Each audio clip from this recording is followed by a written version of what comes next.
Halo semuanya, hari ini kita akan belajar tentang elektrokimia. Namun, kita harus mengingat kembali apa itu elektrokimia. Elektrokimia merupakan cabang ilmu kimia yang membahas hubungan reaksi redoks dengan energi listrik. Sudah kita ketahui bahwa sel elektrokimia ini dibagi menjadi dua, ada sel volta dan sel elektrolisis. Apa sih bedanya? Kalau sel volta yaitu mengubah energi kimia menjadi energi listrik, sedangkan sel elektrolisis mengubah energi listrik menjadi energi kimia. Sebelum kita belajar tentang sel elektrolisis, lebih baiknya kita harus mengingat tentang sel volta terlebih dahulu. Di mana sel volta tadi yaitu sel yang mengubah energi kimia menjadi energi listrik. Di mana di dalam sel volta akan terdapat beberapa elektroda, yaitu ada katoda dan anoda. Di mana katoda adalah kutub positif dan anoda kutub negatif. Di dalam katoda akan terjadi reaksi reduksi atau pengikatan elektron. Kalau di anoda akan terjadi reaksi oksidasi atau pelepasan elektron. Kemudian bisa dilihat pada gambar bahwa ada voltmeter yaitu 1,10 volt. Nah, ini bagaimana cara mendapatkan 1,10 volt? Ini bisa dicari dari E0 selnya.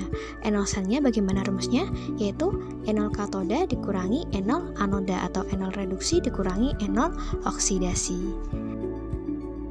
Selanjutnya kita akan belajar tentang sel elektrolisis. Apa sih sel elektrolisis itu? Yaitu reaksi peruraian zat dengan menggunakan arus listrik, di mana prinsip kerjanya yaitu menghubungkan kutub negatif atau katoda ke kutub positif atau anoda menggunakan arus listrik. Nah, perlu kita garis bawahi bahwa katoda dan anoda di dalam elektrolisis ini berbeda dengan sel volta.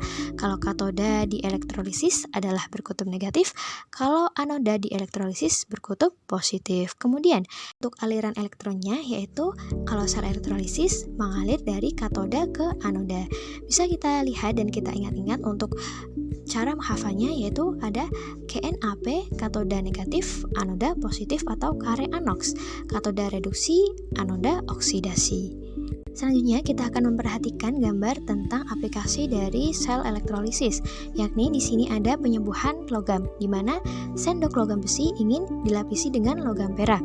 Nah, di sini prosesnya yaitu logam Ag yang akan teroksidasi menjadi ion Ag+, di mana ion Ag+ yang terbentuk akan bergerak menuju katoda.